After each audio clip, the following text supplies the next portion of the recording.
All right, is this frequency in use? Is this frequency in use? This is W2NDG. First of all, is there any emergency traffic? Any emergency traffic? The repeater is yours if you need it.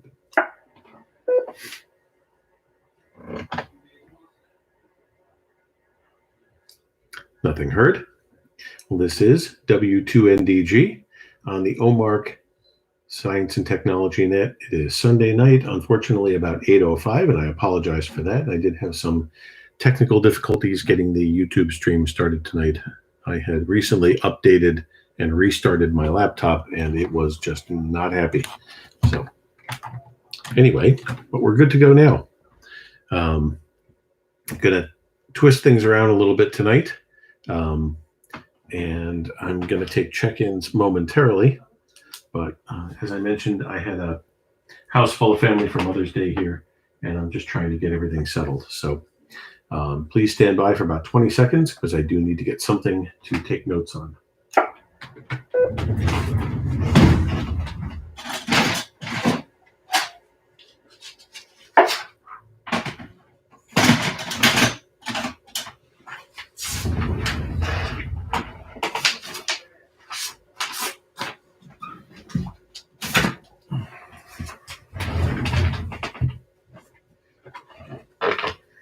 All right. Thank you for being patient with me tonight. I am usually not this ill prepared. Once again, it's W2NDG on the Sunday night OMARC Science and Technology Net. This net is held every Sunday night at 8 p.m. on the Overlook Mountain Amateur Radio Club repeater on 146.805. If you are hearing us and you're not used to talking on a repeater, we are broadcasting and we are receiving you with a negative offset of 600 kilohertz and a PL tone of 103.5. You do not need to be a member of the Overlook Mountain Amateur Radio Club to participate in any of our nets, but we do encourage you to join the crew. And what we're going to do tonight is I will introduce what we're talking about first, and then I'm going to take check-ins. And tonight will be a very casual, open discussion. So let me drop, and I will start in a moment.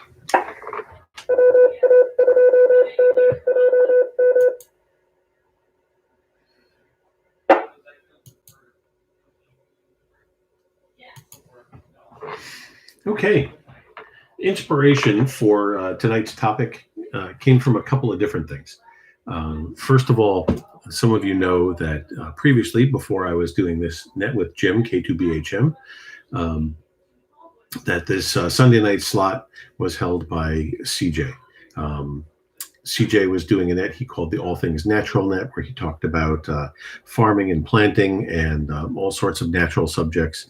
And I know we don't do anything quite like that, but we do talk about science in general. We're not always talking about ham radio topics. Well, the things that CJ talked about are science, and I thought it'd be nice to revisit a general topic like that. Also, I do have plans to go through, because we've been doing a lot of elemental topics on the Science and Technology Net, like time and space and things like that. I wanted to start talking about radio in its basic form, but I know that that's something that Jim really wants to be a part of, and I don't want to do that without him here. So Jim will be returning after a few nets, and we're going to pick up with a topic like that, which I'm going to try to build between now and then and get his input also. CJ checked in on YouTube and said that he can't stick around, but he wanted to say hi. So hi, CJ, if you're still there. If not, I'm sorry I missed you live, but hopefully we can get you to check in another time. All right. Once again, please bear with me tonight because the laptop situation kind of threw me way off. I'm going to pause again here for about 15, 20 seconds because I want to paste the link to the stream into the OMARC Facebook group.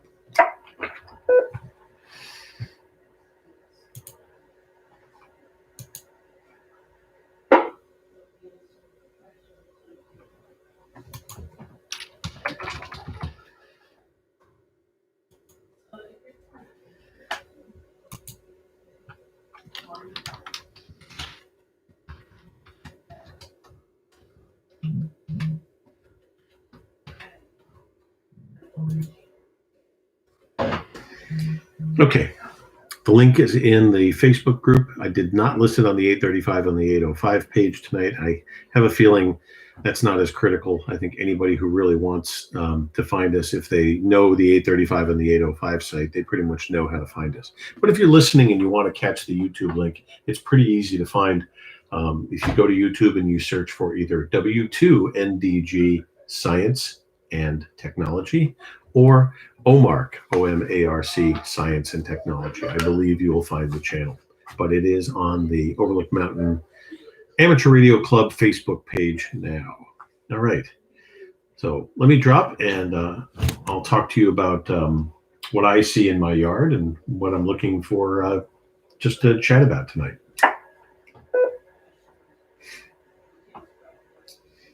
Some of you know that Jill, KD2CHE, and I bought a house in Highland this past fall. And you're right at the end of the growing season and saw a lot of things on their way out and a lot of things that were already gone. The house is pretty well landscaped and I'm pretty happy with the way things look, but some of it was neglected for a couple of years. I got a little cleanup to do, but one of the fun things this year, and I really haven't been planting a whole lot, is because I don't know what's coming up. I don't know what's already here. And sometimes, you have to determine what's weeds and what isn't. So I've been kind of watching what's coming up. And it's been interesting. There's a lot of perennials and a lot of things that flower. And as my wife keeps pointing out, everything flowers in pink. They seem to have a real love of that color. So it's been fun. And what makes it more fun has to do with one of my hobbies, which some of you know. I've always been into wild plants and wildflowers. I love the Audubon wildflower guides and some of the other ones. I love identifying things.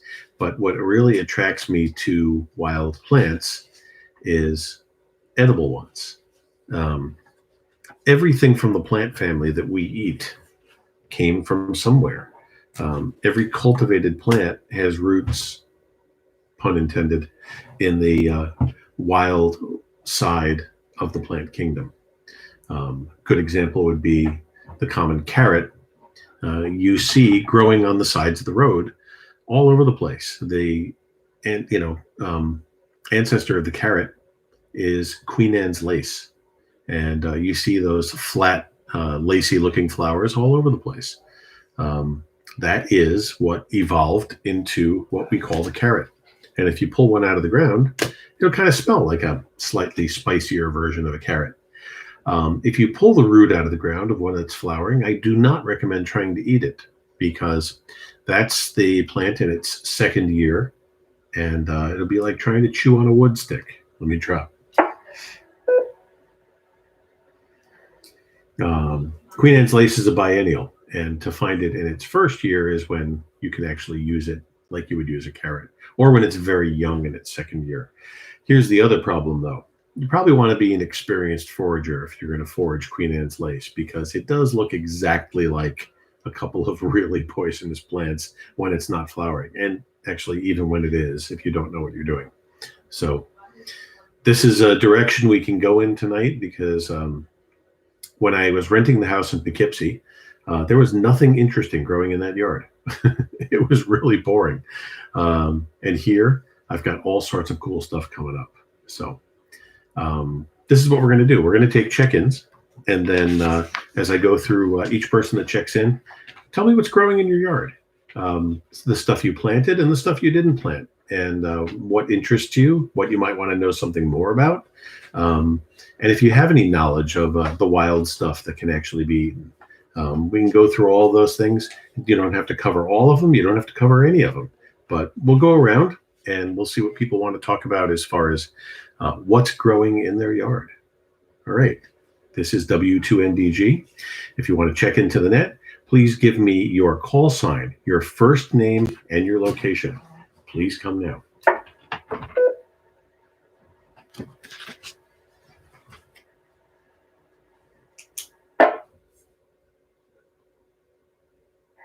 This is KD2 VAH, Jim Poughkeepsie.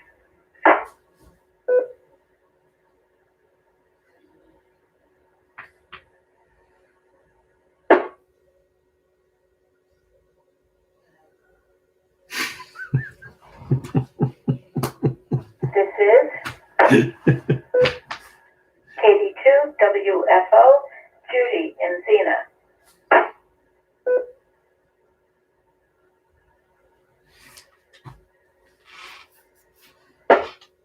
I'm expecting crickets.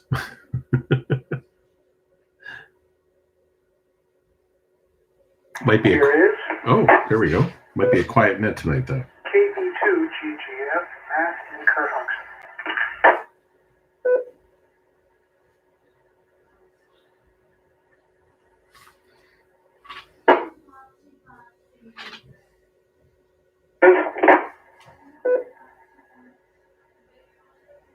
K2KJU, Jed.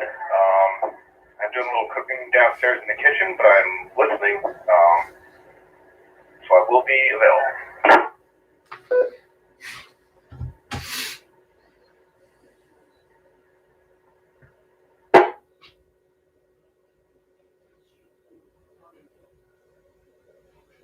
This is KB2TAT, Steve and Poughkeepsie.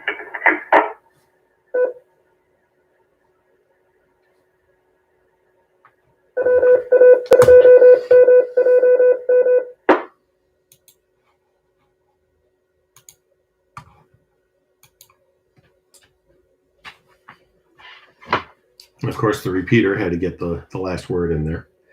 Anybody else who'd like to check into the OMARC Science and Technology Night, please come in.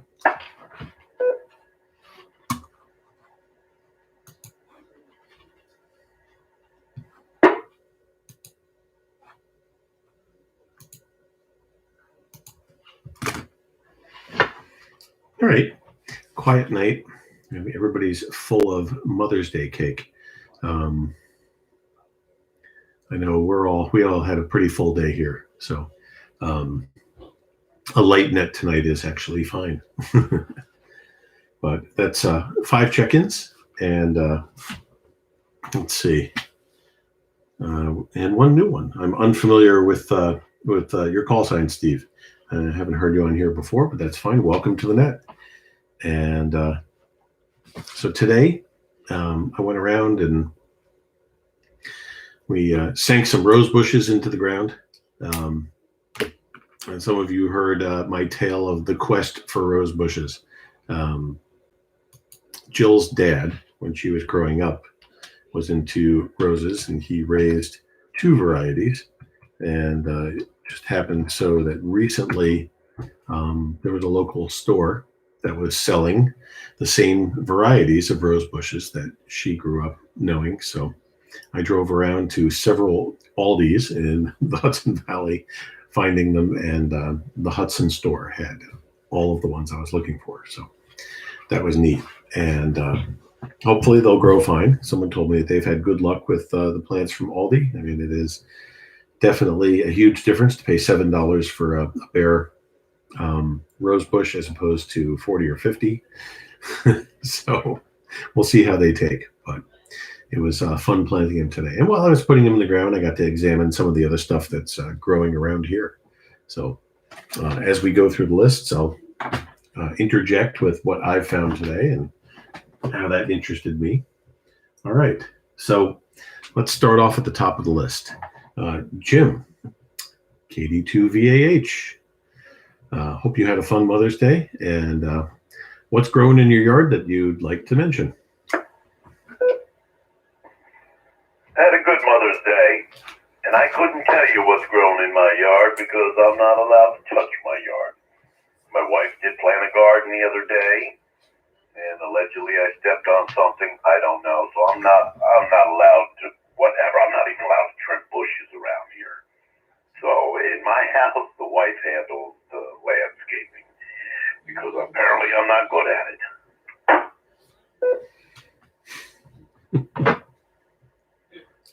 I don't do a whole lot. That's kind of why I like perennials.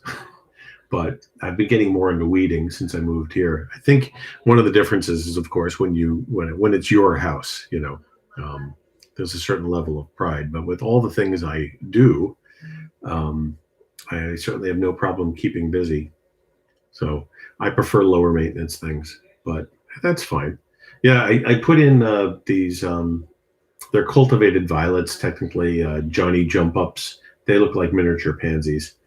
Pansies are also in that same plant family, though. But they're a multicolored petal violet, and they're known for being quite prolific. They spread, but I'm kind of worried about people stepping on them as well because of where I put them. I surrounded my mint bed with them, and they can fight it out with the mint, which is also kind of weed-like at times, which is good that it's in a raised bed, so I can kind of keep an eye on it. But all right, anything in your yard? Is your wife into growing edible things?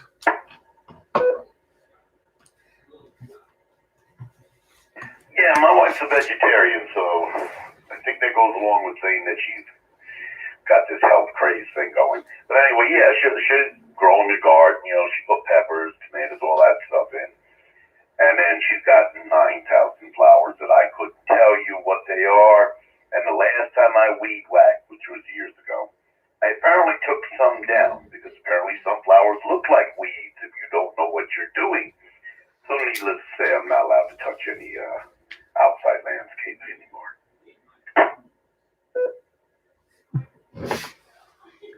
Oh, I'm sorry to hear that. But no, it's good to have fresh stuff from the garden. It's been years since I've had a vegetable garden. Probably not going to have one this year because, once again, I really want to look at the yard and see what grows well where on its own. See what comes up, see what gets the most sun, see what drains, see what doesn't drain. Today was really my first time digging in this dirt here and trying to see what it looks like. It's rocky, but it looks like decent soil. So it should be interesting. But hopefully we'll get something in. I might throw a couple of containers in with some peppers. Not a tomato guy. I know that's weird. Most people think I'm really weird because I don't like tomatoes. I just don't like them raw. I'll cook with them, but I don't really eat a lot in the tomato department. But we'll put some containers in. Flowers, I got no problem here. We got more flowers than we know what to do with. So, but that's cool. All right. Well, thanks for checking in, Jim. Judy, KD2WFO. I actually can't wait to hear what you have. So I know Guy always talks about how nice the lawn smells when he cuts it. You can elaborate on that probably. He does a great job mowing the lawn, and it does smell nice after he's mowed it. What's growing around here? Well, this house has been here for quite a while, so there's some established perennials such as lilacs. I have 4 different kinds of lilacs. There's a small amount of lily of the valley, and I've transplanted some to keep them going. Daffodils, lots of daffodils in the spring. And Forsythia, that's just gone wildly out of control. I'm going to drop for a minute. The Forsythia is just huge hedges of it, more than I could even think of trimming, and I don't know what we're going to ever do about it. I have a few spring veggies planted, so peas are coming up and radishes, and I have lots and lots of poison ivy. So that's it. Back to you, Neil.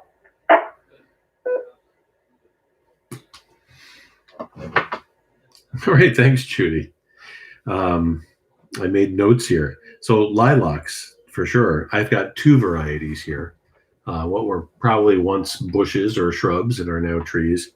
2 of the pinkish variety and 1 white. And those are the main plants. And God, there's so many, stems that have sprouted. I really have to cut them back a bit. There's a cluster of them also behind my garage where it looks like they were cut off to the ground and allowed to resprout. So that's going to get interesting. Lily of the Valley, neat little plant. there's a wild version of Lily of the Valley that does not produce the bell-shaped flower. And I always thought it was interesting is how it jumped from the wild version to the cultivated version. That's, a trademark bellflower. But interesting. And I had the wild ones growing all over the woods where I grew up. So, and daffodils, all that stuff. My mother was into bulbs and, put some of them in the beds, but we had pretty awful soil where I grew up. Let me drop. I don't know if Guy mentioned to you, but my childhood home from age 1.5 to age 18 was off of Witch Tree Road, not far from you. And that's one of my reasons why I'm into all this wild stuff is my mother knew a lot about it. And she taught me very early on, what was growing around the house. We had about an acre of land, and it was a really neat yard because there was a strip of lawn out at the road, and then a strip of woods, and then a strip of lawn right in front of the house. And then we had woods past the backyard. So it was very private, but it was a lot of different types of environments all in one little, square of land. And because of that, there was so much stuff growing. Mom had Forsythia up by the road. And yeah, they got insane after a while, and she kind of tried to keep them under control. But let me throw it back to you for a question real quick. Do you remember the gypsy moth caterpillar invasion in the 70s?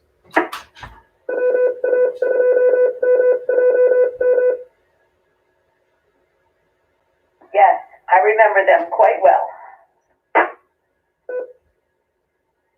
So we had them so bad off of where we were that when they had eaten through all of the trees that had leaves, they started on the evergreens and they started eating the hemlocks. And my mother had gone to some sort of meeting, probably with Cornell Cooperative Extension about them. And they were saying how when they got done with all the leafy plants, they would actually start eating the evergreen needles. It was just insane. Everything got defoliated and we lost some shrubs, but the Forsythia, and I remember this, skipped blooming an entire year. It was really cool. Depressing. And unfortunately, 2 of the shrubs Mom lost, I think, were her roses Sharon, but everything else came back. But the Forsythia and some other ones actually skipped blooming, which was really odd. But let me drop for a sec. Peas and radishes are those early sprouters. Radishes are what we always have the kids grow because that's like the foolproof plant. They come up so early and they're so easy to grow. But everybody loves them, I've grown them on the windowsill and they always do fine wherever you put them in. So we had a wild pea growing when I had the house in Tilson, and that was kind of cool. We used to harvest them at the snow pea stage because I'm not really a huge fan of peas. And I certainly have a lot of very healthy poison ivy here. As my son pointed out, the kind that grows berries, those white berries. But yeah, I've got a lot of it, and I'm going to have to figure out how to knock some of it back because there's way too much of it. So cool. Glad to hear all that stuff. Next up is Matt from Kerhonkson. Matt, what's growing at your place? Well, there's all sorts of stuff growing around here. I do a little bit of foraging. I eat lamb's quarters a lot. Got a lot of that growing. A lot of jewelweed, other assorted plants. Got some nice wild marjoram. Take advantage of that. I have a quince tree here, or quince bush, really, and it makes quinces, and they look beautiful, and they're super pithy as a fruit. I'm not familiar with quinces, so I don't know if that's usual and they're best cooked or something, but that's going on, so that's kind of interesting. A lot of wild grapes, too. I like to eat those. Back to that.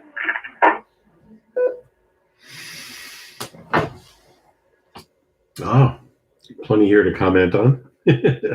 Lamb's quarters. I got asked why I had left certain weeds growing in the front bed. So we have a bed right under the bay window that runs between the two front doors of the house. And there's some shrubs and really neat ornamental grassy bush thing. But I left a couple of the weeds, and it's because I know what they are. One is lamb's quarters, and there's a whole bunch of it. And I am going to harvest it soon. So, and for those of you who don't know, lamb's quarters, sometimes called pigweed. You can look it up if you want to see what a picture of it looks like, but it's a great wild spinach. And you can also harvest the seeds if you let it go later in the season. But most people just eat it as a green. So, jewelweed, wild impatience. As a kid, there were a bunch of places where I knew where it grew. Let me drop. Especially at the summer camp I went to. I spent 4 summers at a camp in the Berkshires, and jewelweed was always intertwined with the hedges. The camp was on the grounds of an old Berkshire estate. It was one of the Walker estates, Walker from the Eastman Kodak Company, and gorgeous, formal gardens that they had trimmed back into basically just, the equivalent of like a shrub maze. But for those of you who don't know, if you've never played with seed pods on an Impatience before, they explode. The little seed pods grow to the point where a certain amount of elastic tension builds up, and that's how they disperse their seeds. If you touch the end of an Impatience seed pod or jewelweed, the wild version, it will blow up. It pops and then sends the seeds all over the place. And to a kid, it's hilarious. You put it in front of somebody's face and touch it to their nose or something, and poof. But yes, the plant is edible. The leaves, it has a certain amount of oxalic acid in it, so you have to be careful not to eat too much. Let me drop. Oxalic acid in your body, if you consume way too much of it, does tend to combine with calcium and form calcium oxalate crystals in your bloodstream. That can cause a couple of different issues, but one of the more long-term issues is that it locks up the calcium that you're taking in, and you can actually have a calcium deficiency if you eat too much of something that has that in it. So it is an edible plant, and you use it sparingly. But jewelweed does have another really important use, and something we were just talking about with Judy. Jewelweed is a great poison ivy remedy, but not how you would think. So the way you use jewelweed is if you know or think you've come in contact with poison ivy, if you have jewelweed or run into some after your contact, you pick some of the jewelweed and crush it up in your hands and rub it all over the spot that you think you've come in contact with poison ivy. The juice of the jewelweed plant will render the poison ivy resins inactive and probably prevent the rash in most cases. So cool stuff, good to know where it's growing. I don't know if the cultivated version would work, but I think in most cases, most of us, our spouses or families, would probably be a little ticked if they saw us ripping the Impatience out of the pot to prevent poison ivy. Another drop. Wild marjoram sounds really interesting. I wouldn't mind seeing that and getting a whiff of it, actually. I have a quince here. It's not in my yard. It's in my neighbor's yard. He has offered me sprouts from it, and I may throw a couple of them in. But I've had one before. When I had the Kingston house, there was a flowering quince in the backyard that produced remarkably large quinces for the shrub. Usually they're smaller when you have the ornamental version. And yes, quinces can be used, but you would never just like pick one and eat it or peel it and eat it. Nobody does that. Yeah, they're kind of awful that way. You cook them. And there's a number of recipes that used cooked quince, but you can just make jelly or preserves out of them, which is usually what people end up doing. So quinces are kind of cool. And grapes. Oh, wow. Interesting stuff about wild grapes. Wild grapes in this country are an introduced plant. And it's amazing some of the plants that are introduced, and how much they've grown to like our climate and our land. Wild grapes can be quite sour, but because of that, they're really good for making things like preserves. And my son and I, years ago, when we first, started teaching my kids about wild plants, and we would pick wild grapes. A couple of years in a row, we did this, and we made our own grape preserves, and they were excellent. Um, so I have them here. I've cut down some of the saplings that they were training themselves on. So I may actually throw up a couple of stakes or trellises and let them grow. I do like wild grapes, and it would be nice to have some right here. So cool stuff, Matt. I'll throw it back to you for comment real quick.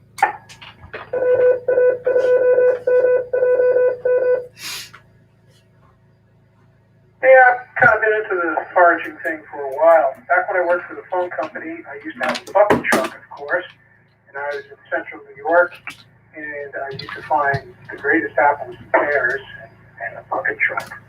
Easy to pick. Full size covered with berries, ditto. And also I used to come across volunteer plants out in the field a lot. Running wild, but hops plants, old hops plants from the old hops growing industry when they drop it. Remnants of the old hops growing industry, which was wiped out by a blight in central New York. And I also used to come across volunteers of asparagus, which I always used to dig up and bring home. So yeah, I like free food, and wild food is even better. Back to Nick. That's really interesting about the hops. It makes me want to learn more about it. I'll add a couple of things here real quick. Asparagus. I had an asparagus patch when I had my house in Tilson, when we lived up here years ago. And I'm going to put one in here, but once again, not till next year. I really want to, figure out the best spot for it. I'll probably put in a raised bed, and I know it takes several years before you can really harvest them well, but that's fine. I intend to be here for a long time. My father, my parents sold the house I grew up in Woodstock when I was 18, and built a house in Saugerties, and when the house was first being built, and after it was first built, there was an asparagus patch across from my father's house in the vacant lot that the guy who originally owned the land and built his house had put in. And he told him, harvest whatever you want from it. I'm not going to take anything out of there. And we're building a house there. So you might want to put your own patch in, which he did. So Dad had one. And I'm definitely going to do one here. But when I had the house in Tilson, I should probably identify real quick. This is W2NDG on the OMARC Sunday night Science and Technology Net. Let me drop. For those of you locals who know the neighborhood, Tilson Estates, which is right at the beginning of Springtown Road there in Tilson. Tilson Estates, a little neighborhood, was originally, at least most of it, an asparagus farm. And one of the things you really want for asparagus is sandy soil. And it was very sandy soil in there. And I was told when they built my house that the soil was, it was to the point where they said my septic tank and fields would last a very long time. I forget what the term they use is. I'm sure Chris will tell me here because he's on YouTube watching and probably knows the term I'm talking about.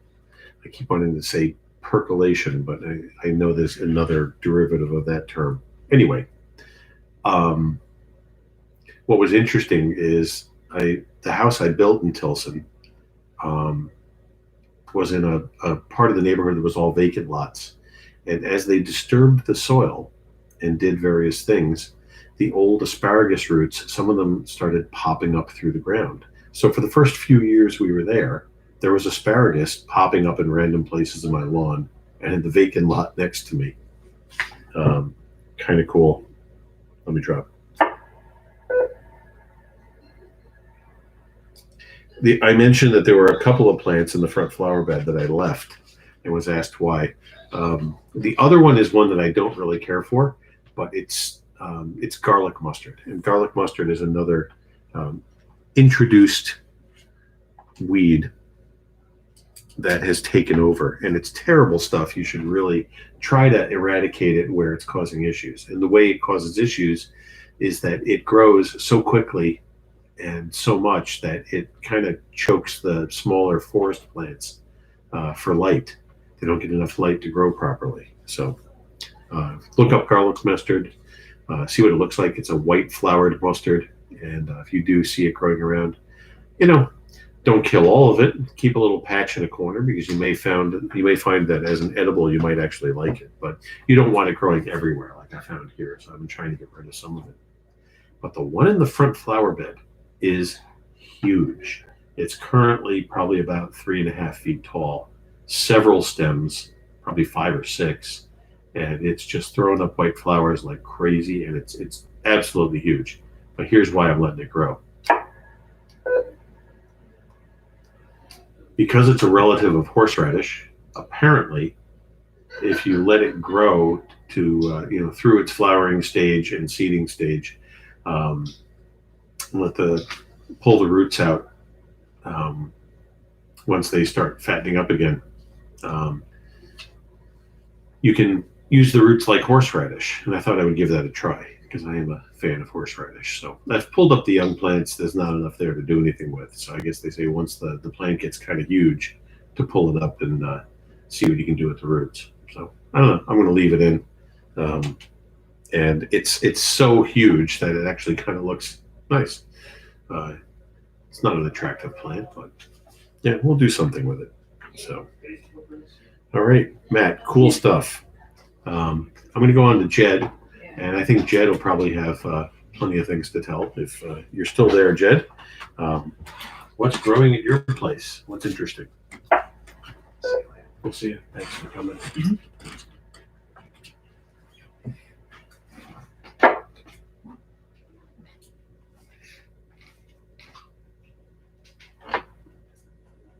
KJU, sorry about that. I had to run upstairs. 1 second. That's okay.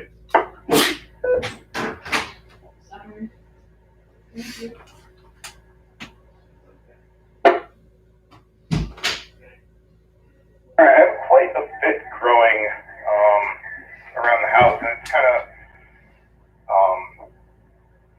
it's mostly, I would have to say 90% perennials, just because a lot of people, it's just so much easier. It just comes back, repropagate, and it shoots out from the bottom, and to me that's just you did your work once.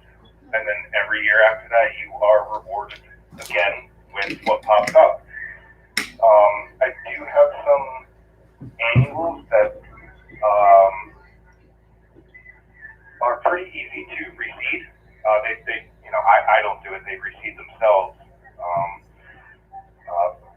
The one thing in my yard that everyone seems to like, and I do not like, is Forsythia. It comes in and it just it looks nice, or it looks very nice. I love the yellow. I really do enjoy it.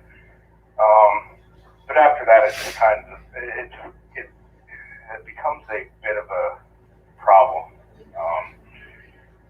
It's something that needs to be taken care of every year, trimmed back, if not multiple times a year. But I guess for perennials, the main things I have around the property are black-eyed Susans, tulips,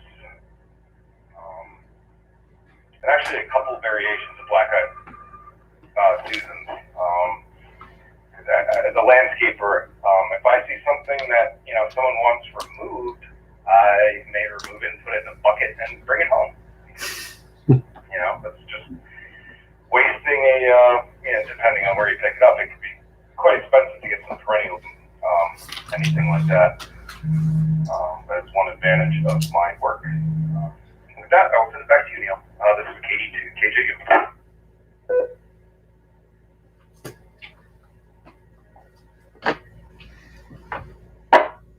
All right, and this is W2NDG on the Sunday Night Science and Technology Net on OMARC. Cool stuff, Jed. I do like black-eyed Susans and most flowers in general.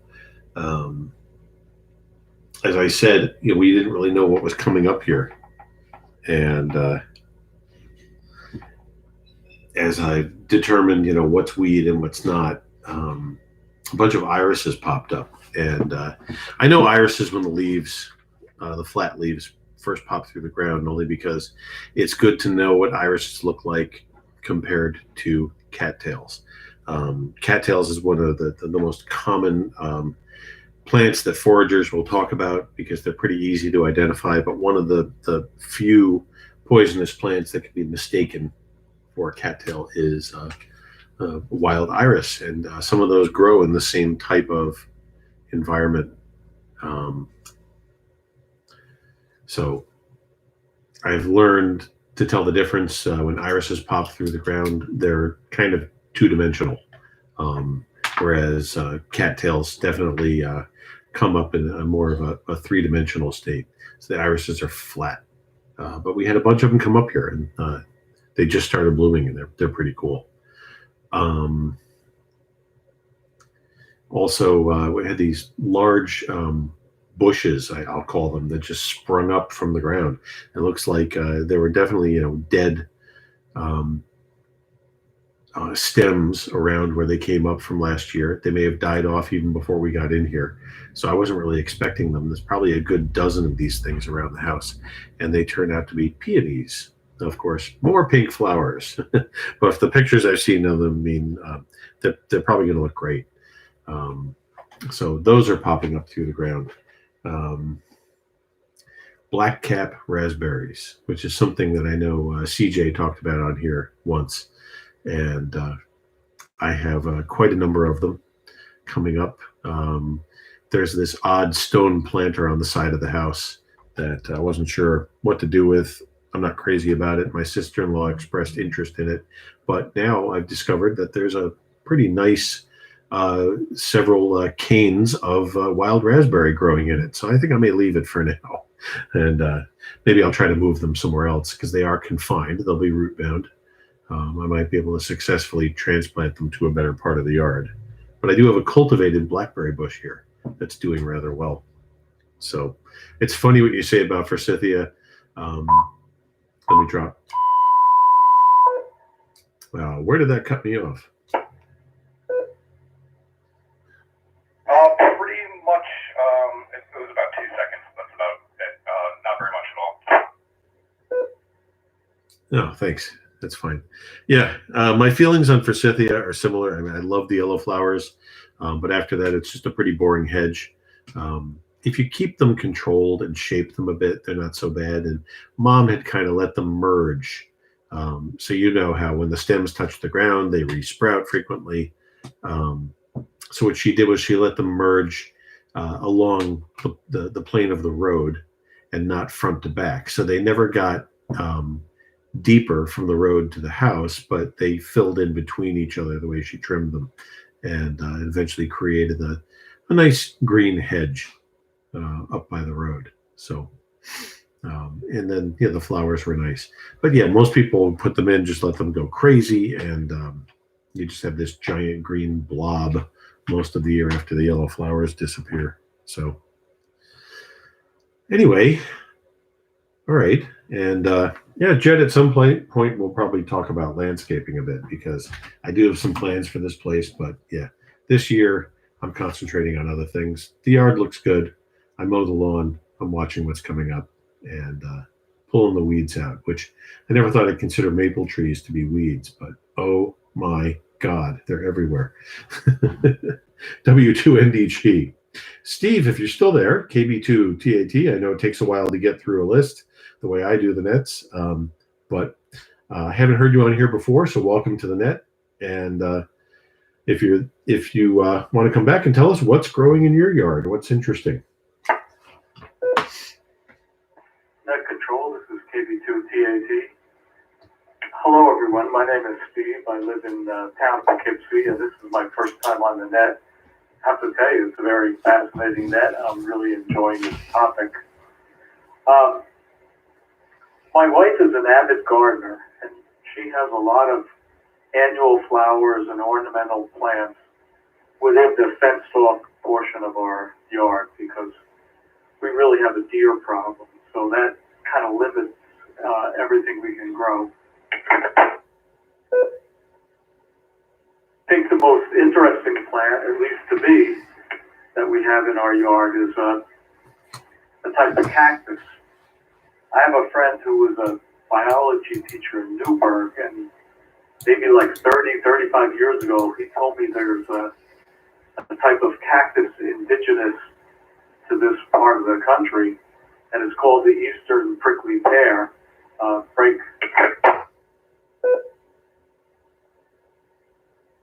And a couple years later, I ran into that in a gardening center in Sloatsburg. So I bought 2 of these cactus plants and planted them in our yard. And since then, I've taken cuttings from them, and I've gotten seeds from them, and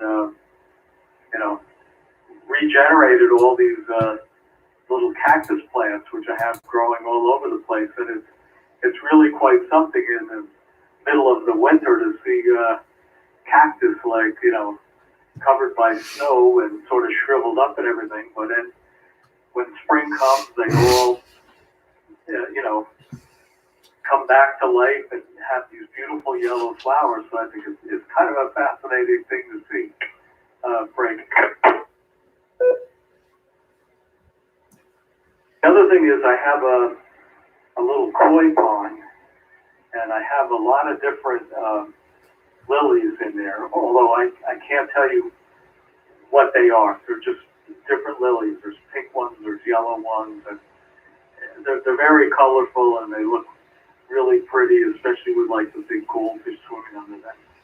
So anyway, thanks for inviting me into the net. I'm really enjoying this, and net control back to you, KB2TAT. All right, Steve, and thanks for joining us. The more the merrier. At the end of the net, I'll mention all of the other activities that happen on this frequency. And you're welcome to join any of them. As I mentioned early, this net took the place of CJ's old All Things Natural net. And Jim, who is usually my co-host, and I have covered all sorts of scientific topics. But there's a more technical net that happens on Thursday nights where Dave, our president, talks about more ham radio and electronic related subjects. So interesting stuff here. I want to comment on some of the stuff you mentioned. Hold on a minute. Let me drop. This is Neil, W2NDG, on the OMARC Sunday Night Science and Technology Net. Wow. Okay. Deer. So I did look you up on QRZ real quick. I hope you don't mind. And of course, we're all on there, so none of us should mind. But I mentioned I rented a house in Poughkeepsie for 2 years when we first moved up here from Long Island. And not far from you in what some people call Miller Park, between Wilbur Boulevard and Cedar. So yes, deer, herds of deer. And people never believed me, they go north of Miller Park, cross Hooker Avenue. And, we're talking about a city, Poughkeepsie City, not the town. And you'll be on Grand Avenue and deer just wandering through, the backyards of these city homes. They come for, this is the way it was explained to me, the Vassar Farm, this huge preserve that Vassar owns. And they're usually satisfied some of the year there, but they wander out and go look for things to eat. And yeah, we had herds of deer wandering through our neighborhood. Let me drop.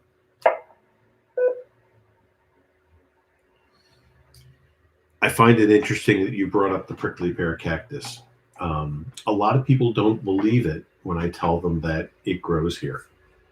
And I'll tell you the places that I've seen it. And some of the Ulster County people are going to go off looking for this. But up in the woods behind Benedictine Hospital, there's some spots there along the golf course that's there. In those woods, you'll find it there. Years ago, when I married my first wife, and up to when my daughter was born, probably for a year or so afterwards, we rented an apartment on Wilbur Avenue, which what used to be called Colonial Village. I forget what it's called now, but in the second apartment we rented there was a rocky, sandy hill behind our back porch, and up at the top of the hill, prickly pear cactus growing. And my brother had told me about the Benedictine stand, and I never believed him until I found it myself behind my apartment. Let me drop.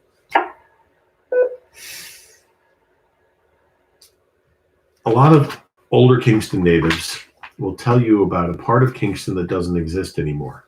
When they built what's called Koenig Drive, the 9W bypass that goes to the newer Port Ewan Bridge, they relocated quite a number of people and closed some streets that were there. But it was a part of Kingston that the local residents referred to as the Dunes. And it was a sandy part of Kingston with all these hills, and I've been told the prickly pear cactus again growing all over the place. So another place you'll find it, and this is a place where I have seen it growing myself, let me drop, is on the north shore of Long Island. In the town of Huntington, Crab Meadow Beach is one of the Huntington town beaches. It's also a place that I have operated portable and mobile HF quite a number of times because I was a resident of Huntington. I would go there off season when they really didn't mind and wouldn't make a big deal. But for a couple of years, we also bought the pass and had the ability to park there on season. If you follow some of the trails that go along the sound there, where the wetlands come in, little inlets, you'll find it all over the beach there, along with all the crabs. It's strange the first time you see it. Everything we've been taught says something like that doesn't grow here, but yeah, it's there. And I've seen it in other spots on the island as well. So really cool that you brought that up. And lilies, let me drop.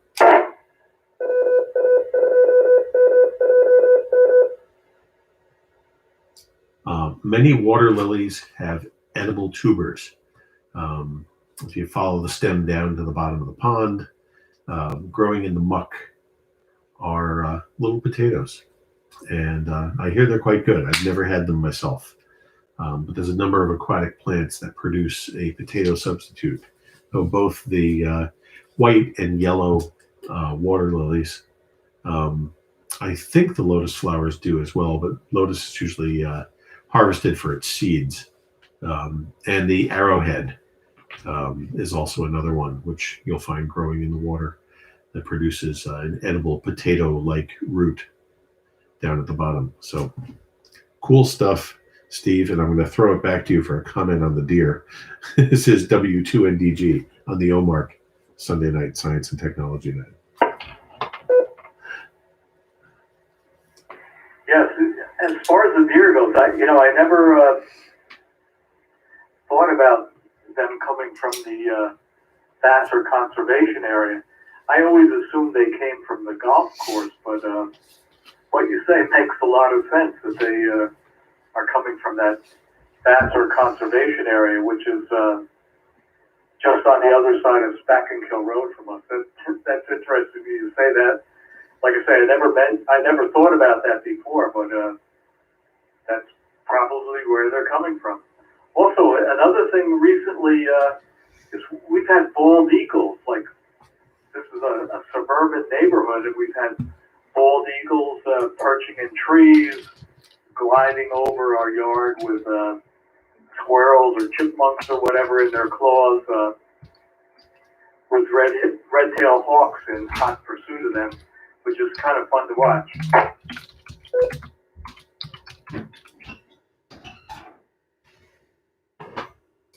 We've my neighbor's really into bird watching, next door neighbor, and I have a daughter on Long Island that's really into it as well, and knows the birds better than I am and has better eyesight than I do.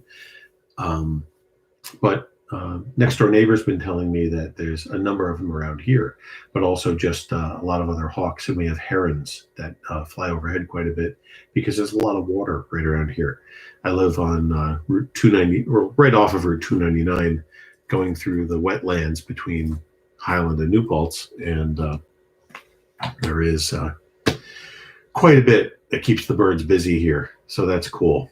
And the whole Vassar Farm thing makes sense because a lot of it is not untouched land, but they do let it just grow, and I think there's a lot for them to eat.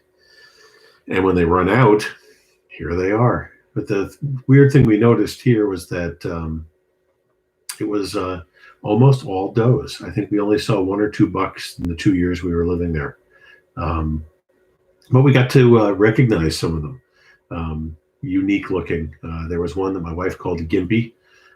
She always walked with a limp, and we saw her come back 2 winters, and she had fawns following her around, and we were proud that she survived even with her handicap. So not a lot of them do.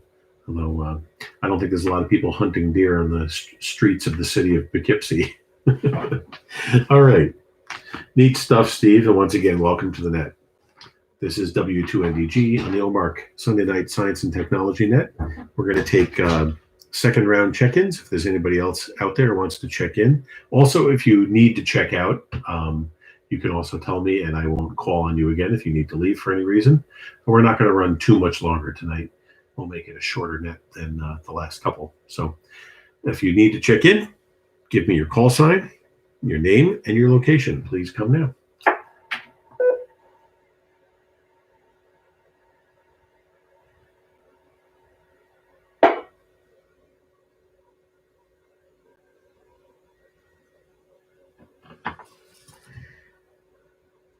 All right. And one person we have on YouTube, Chris, W2CRW, has commented that Wisteria, the vine from the bowels of hell, he calls it. And I asked him, you mean in your yard? And he said, yes, my own personal portal to hell. He says it pries off the aluminum siding and has literally scarred me when I hit it with the lawnmower. Wow. I'll have to look up what it looks like because I do have a vine showing up here. No, it's not on the house, not yet, but I have a vine growing on my shed. And I've seen it in the hedge that runs between my driveway and my gravel parking pad that sits at the edge of the property. So it'll be interesting to see what that is. I thought it was a honeysuckle, but maybe that's the same plant family. Once again, stuff to look up. Normally I would. Sometimes when Jim and I are both running the net, I'll do some of my research while he's talking for a bit. So, but not tonight. We do hope that Jim is having a nice rest and enjoying his vacation. I don't know if he was able to listen. We don't know how the internet is where he is. So, all right. We've run through. We don't have any more check-ins. But I'm going to start at the top and just, quick comments on anything you've heard or any questions on anything I said or anybody else said. We'll run through real quick. So, Jim, KD2VAH, second round. Anything going on?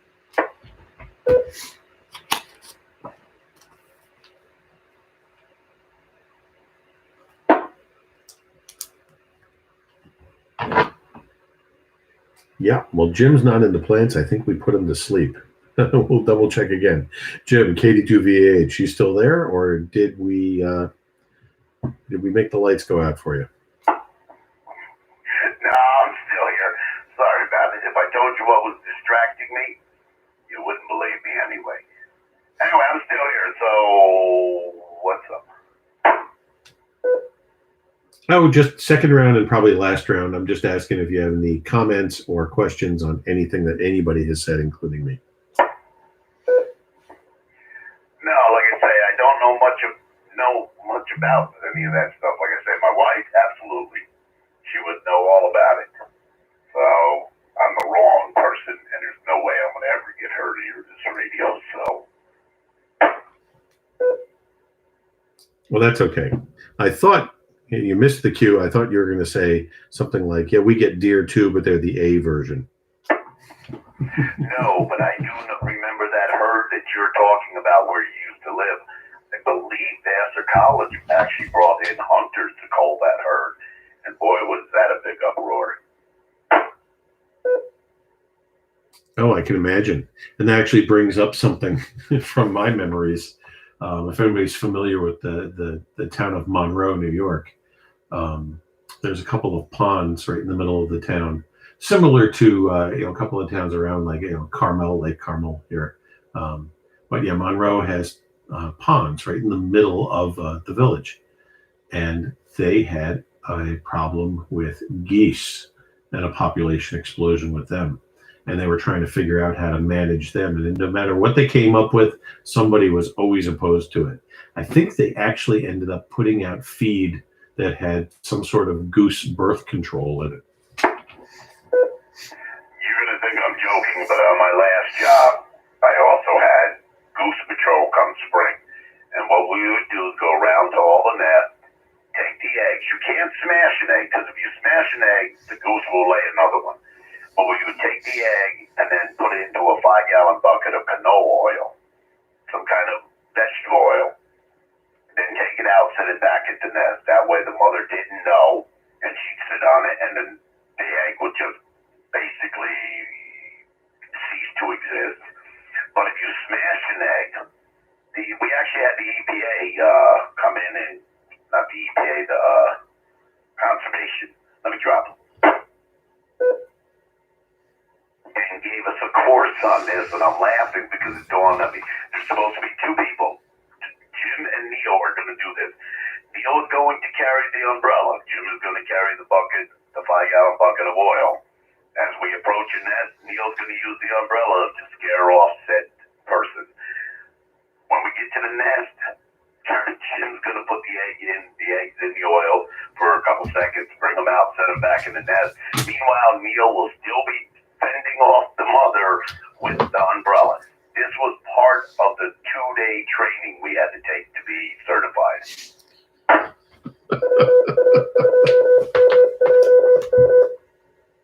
W2NDG, 2NDG for ID.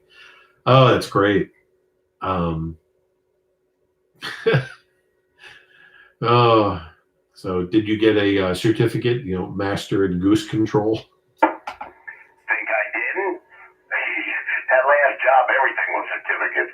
As wildlife conservation type certificate that said that I was trained in keeping the wildlife contained down, something to that effect. But it actually worked as far as the geese would sit on the eggs for Lord knows how long, and then just realize, give up, and move on. And hopefully by the time they realized that they couldn't lay another egg, they were out of season. Wow.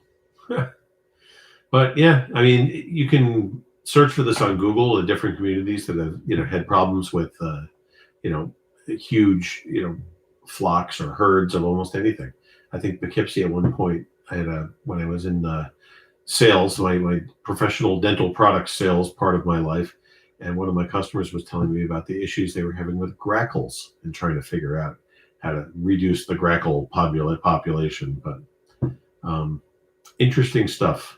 And thanks, Jim. All right. Judy, KD2WFO, any comments or questions on everything from tonight?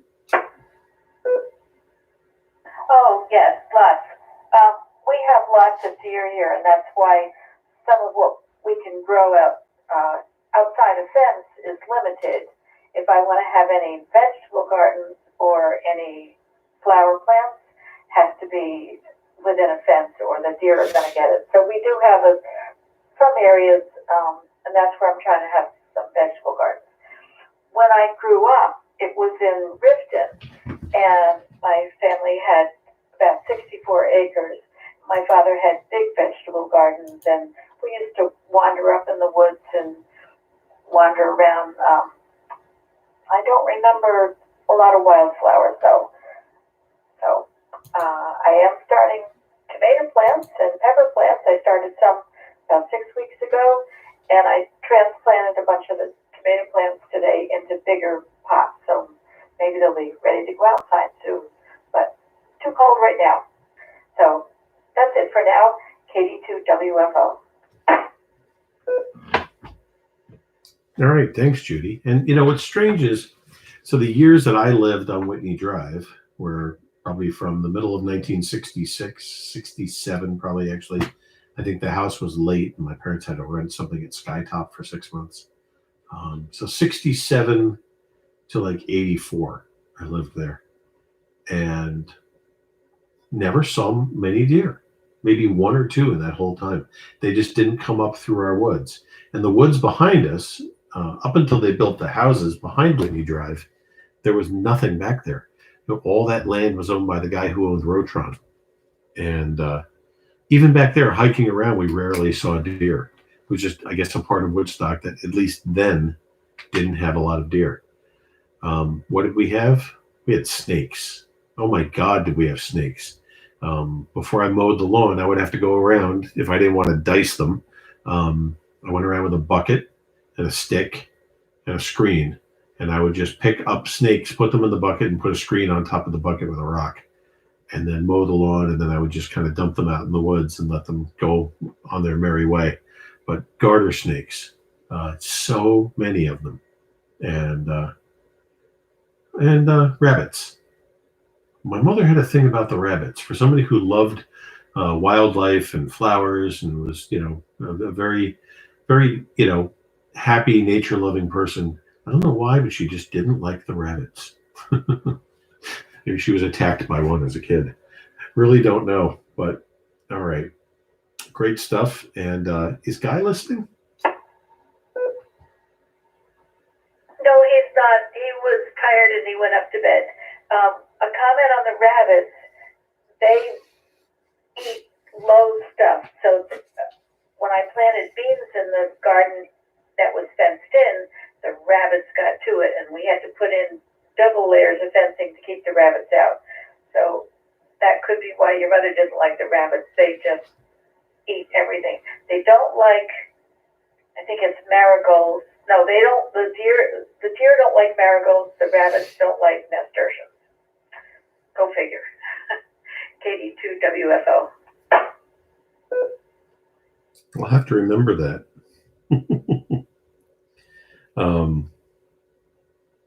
All right. I'm trying to think what else. There was something else that came to mind, but it has slipped my mind. So, all right, Judy, thanks for checking in and further commenting. It was definitely an interesting area to grow up in, as you know. And I did hike around the reservoir next to you numerous times with a friend of mine, and had experiences with the wildlife there when I was a kid. So, Matt from Kerhonkson, KD2GGF, any further comments or questions on everything? Yeah,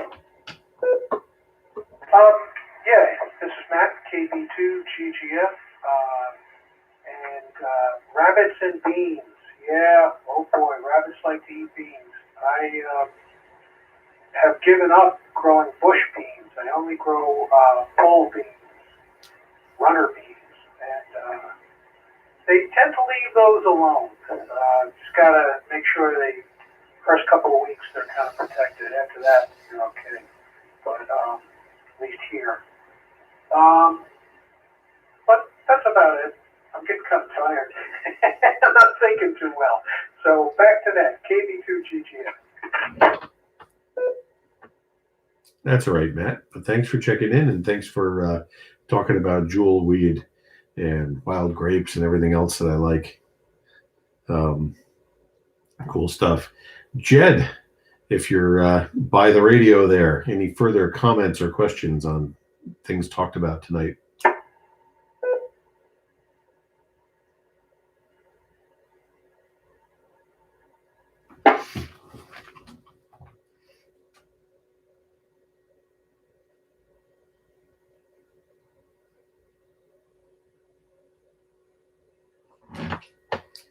I'm picturing him running to the radio, but we'll check again. If not, that's fine. But Jed, are you still around?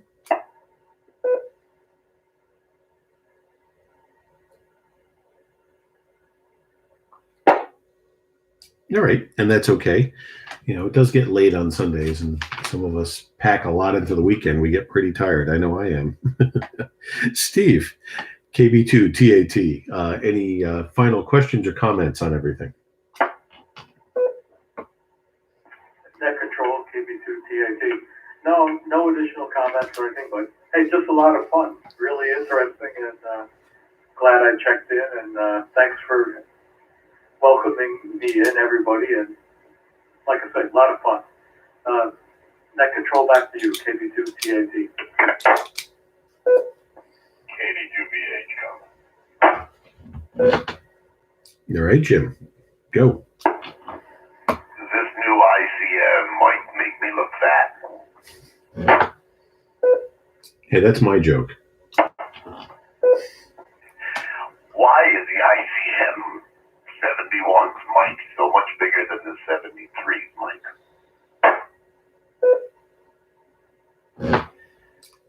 I think it has to do with the deluxe mic that I told you can upgrade to. It's the same size as the upgrade mic, and I think that's what they were thinking of when they designed it. But yeah, the IC7300, a completely different mic, obviously, because it uses a pin connection, not an RJ connection, and it does seem rather small, but it sounds good. Everybody always says that it sounds good. So at some point, I have a nice Heil boom mic, and I have a headset set up also, and I'm probably just going to move over to being able to use one or both of those.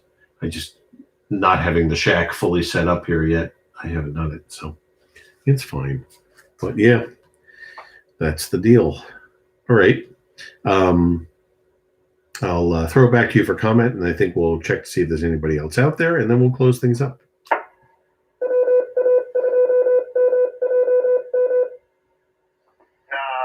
It's just a silly thing to go through my head when I'm looking at this. I'm like, don't get me wrong, it fits better in the hand, but I'm just like, why?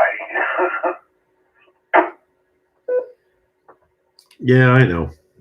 And as you float from, one to the other, to the other, to the other of what I call the big 3.5 Japanese ham companies, you'll ask yourself questions sometimes when you get to one and say, why in the world did they do this? But yeah, it is entertaining. All right. I'm going to read to you Chris's comments here. W2CRW. He says, for the birders, there's a bald eagle nesting to the southeast side between the Quick Check in the town of Ulster and the associated car wash at the very top of the pine tree. So that's interesting. And I'll actually comment on that. Years ago, when I used to spend a lot of time on the thruway, when you're going north on the thruway from Kingston to Saugerties and you hit the part where Saltkill Road comes in and there's a Y intersection with Kings Highway and Legs Mills, right where everything goes over the creek there. There's a big wetland with a lot of old trees that have died. And for years, every year, there was a heron that used to nest in one of those old, tall, dead trees. And going up the thruway, a friend of mine pointed this out to me. You could always see the mother heron sitting on her eggs in the spring, just this huge bird sitting so high up in this tree, just kind of looking down on you like, just try to come near my eggs. I'll rip your face off. Yeah, I saw her there for years, and I don't know if there's still one nesting over there. I would imagine some of those trees have probably fallen since then, but cool stuff. And Chris also says that the rabbit's nesting in his hops, raised bed of hops, might be a tough choice between Hassenpfeffer or beer. All right. This is W2NDG on the OMARC Sunday Night Science and Technology Night. Any last-minute check-ins? Please come now with your call sign, your name, and your location.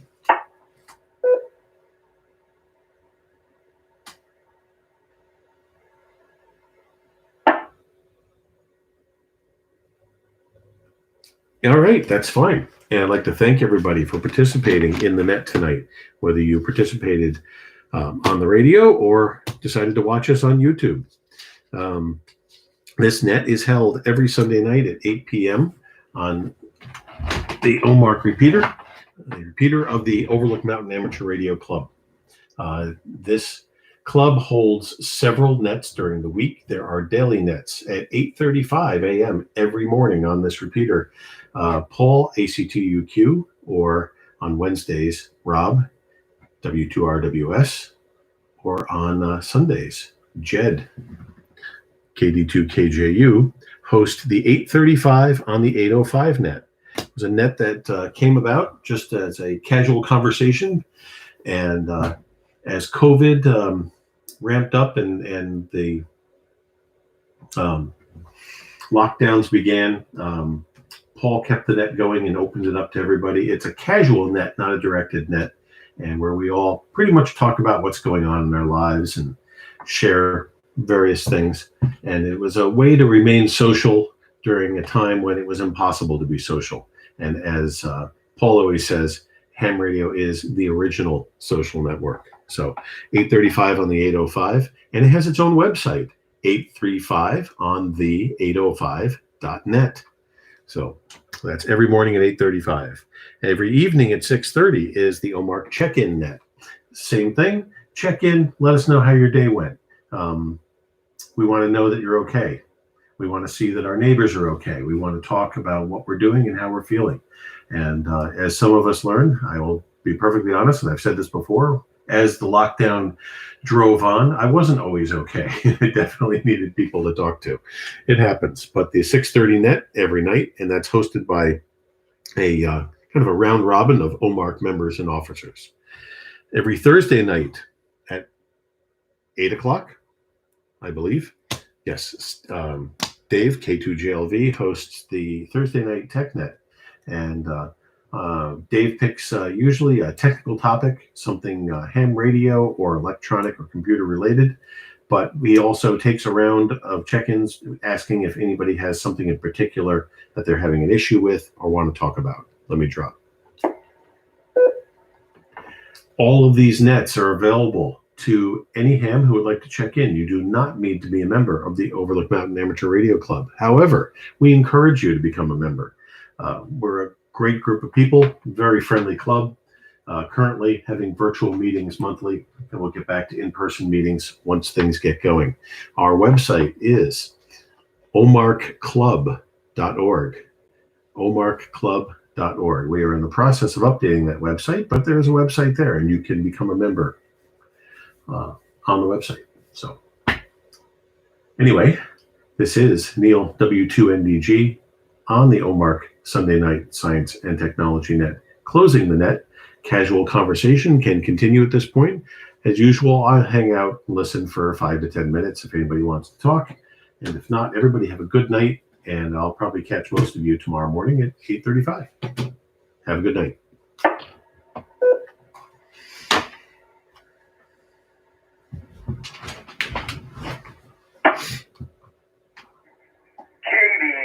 KD2PAH with a question for W2NDG.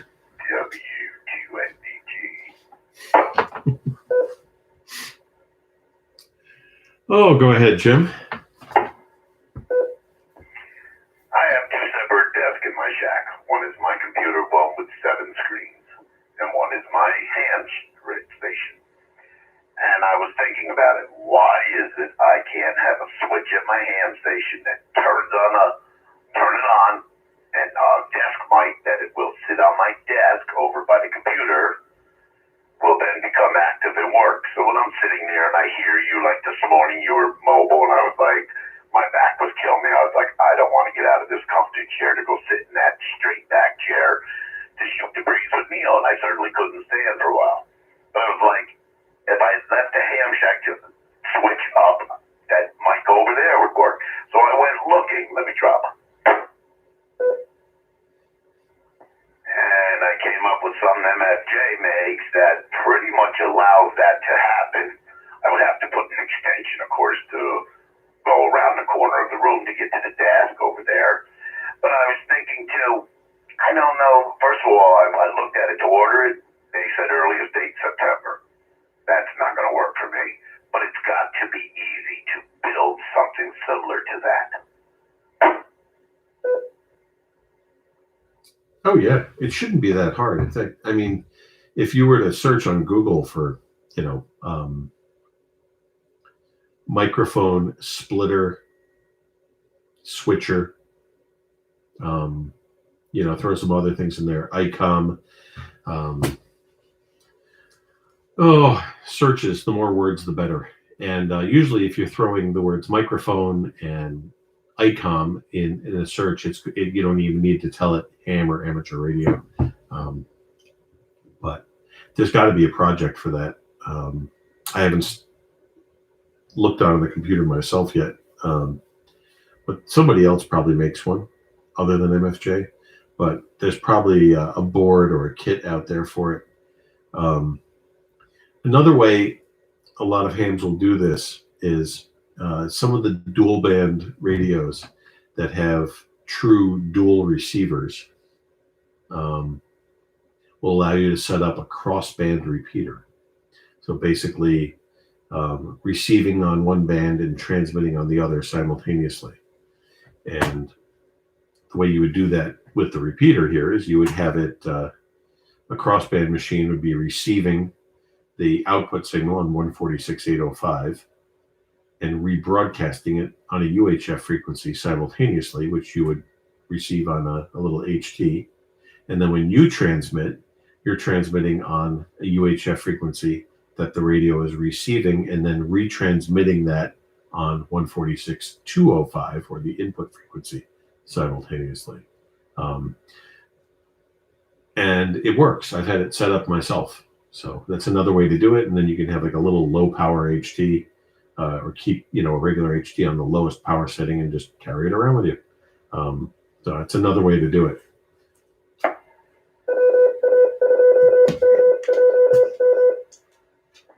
Well, two things about that. One is 71 is in the dual band.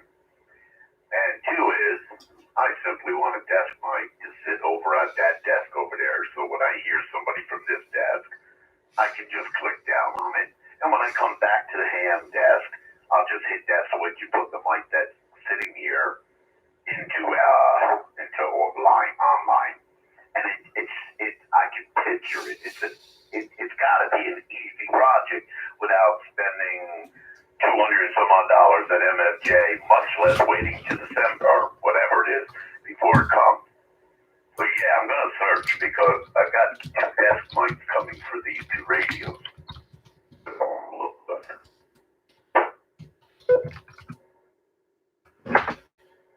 That's fine. And you know what a lot of guys will do with desk mics is they'll get a foot switch. I'm pretty sure Dave K2JLB uses one when he's running the nets. But yeah, I was thinking about it this morning. I'm sitting over there and I'm checking bank statements and all the other junk. And I heard you yell mobile and I was like, I hate to leave anybody hanging. But I'm like, I got to get up from this comfortable chair. The back is just starting to work. And come sit on this hard. Now, theoretically, I could get a better chair for this desktop or for the ham shack. But it will take up more room, and that means less room for radio equipment.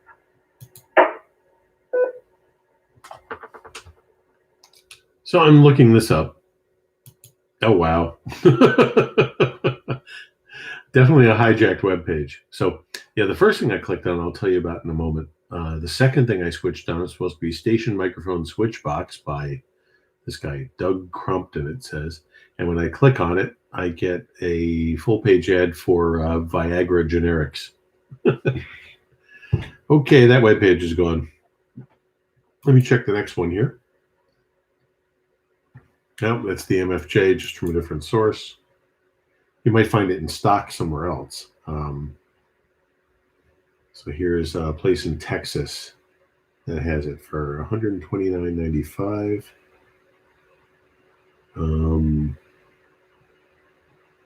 Another thing that might have it would be some of the there's like microphone equalizers, mixers, where you can hook up multiple mics to a mixer that sometimes allows you to also mess with the audio. But there's a number of companies that make mixers that'll work with multiple mics. But I found one site here. Let me drop N1GY, and this guy talks about it, where he bought an old-fashioned data switch. And I know you have dealt with hardware enough that you probably know exactly what I'm talking about. This is where you had a box that would switch between multiple DB25 connectors, either for serial or parallel. And what this guy did was he took one of those and put a couple of jacks in it, RJ45 jacks, and used the same, multi switch, and just rewired the wires into the RJ45 jacks. He also added external speaker switches so that when he switches from mic to mic, the output audio also follows wherever he's going. So cool stuff. I'll send you this webpage. Yeah, that would be even sharper. Hit a switch over here, walk across the room, sit at that desk, and there's a small speaker and a desktop mic. That would be the cat's pajamas. I mean, I can hear the speaker obviously from across over there. It'd be nicer to hear it up closer.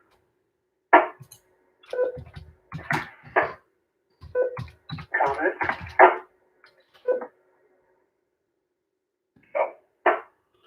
Hi, Matt here, KB2GGF. Listening to the remote operation ideas, and I just thought, have you considered a Bluetooth headset? Well, believe it or not, I did look at one of them. The only thing about it is that the IAC71 only wants one mic at a time. So that would require unplugging this mic and plugging in the receiver, I would imagine. And then that unplugging and plugging in, that's obviously not good for jacks eventually. You could make a jack box with a switch, a switch box, jack, I should say, or two jacks, or three if you're running three mics and speakers, and just, switch appropriately when you head over one place, switch appropriately when you go to another. I like that, Matt, and you're making it sound way too easy, as in maybe you have a good idea of one. Well, actually, just a thought, because I have a little Shigu GM1, and they're notorious for having flimsy jack connections. So I have a little project box and with some tip ring shield jacks and plugs and blah, blah, blah. And I'm going to basically make up a patch bay where, it'll be plugged into the radio once, and then anytime I swap mics or do anything else, it goes to the patch box. Yeah, that's true. Absolutely, because then let the patch box take the beating. Exactly. That MFJ one looks like it works perfect because it takes the round in and it takes the modular, and it gives you a few other options like speakers, I believe, headphones, something like that, whatever. It's the cat's pajamas. It's a little high priced, and forget it, you can't get it. But then again, too, you know what? A month ago, somebody told me, a whole bunch of people told me, and they were correct, that you couldn't get an IC 7300 or IC 7100.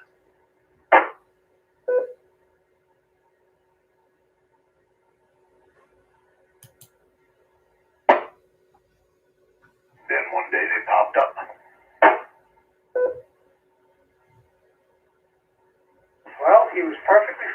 So we caught up. Yeah, couldn't find 7300s for a while there. There was like, 60-day waiting list or something, but yeah, it's weird. A lot of products are difficult to obtain for a short period of time. So far, it hasn't been too long, so hopefully it won't get that way. Oh, it's actually taking me longer to get my hen-fed antenna than it did to get either one of these rigs.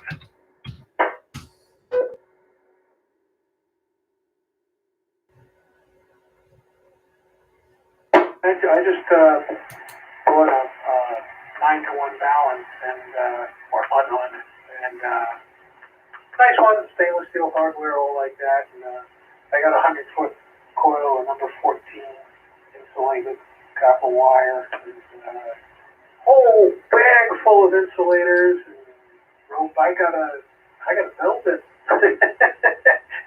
that's the part I don't have, the motivation. That part's gonna come in the mail for me. The parts, everything I need. I just need Dave's potato gun and Dave's skill level because I'm about to put him through some challenging tests with this tree that I have in mind.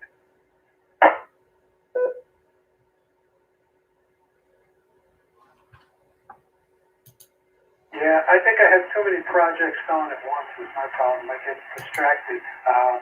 Some of them are nearing completion, some of them have been completed, so like that, but I'm thinking about one thing, then I'm thinking about another, and spin my wheels a bit doing that.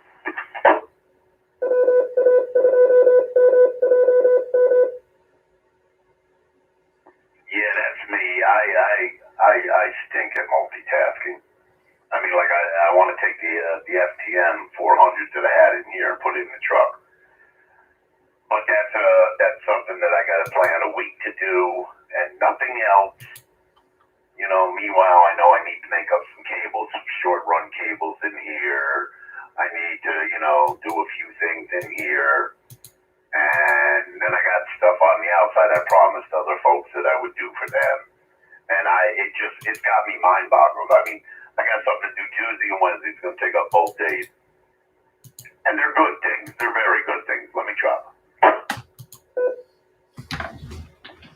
One is I'm taking a buddy to get surgery, and I'm going to take her in. I'm going to be there when she comes out. I'm a supporter. She would do that for me and has done things like that for me. And then, of course, that's an all-day thing, Tuesday. And then Wednesday, I got to drop my truck off for him to do a fuel pump recall and a few other things. There's 5 hours. I said, I'm already dreading it. I don't know if it's pure laziness, lack of motivation, or just become a hermit after these last 3 years in this house. Well, I find that you really can only do one thing at a time, so that's probably the only thing you should try to think about. But I get caught up in that too. Like I said, just so many things going on that you have to pay attention to that you really wind up not paying very good attention to any of them.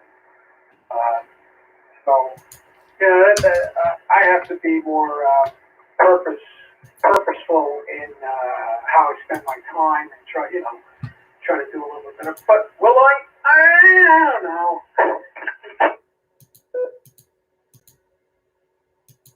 Yeah, that's me, the master of what the heck is it called? Putting things off. I'll tell you later.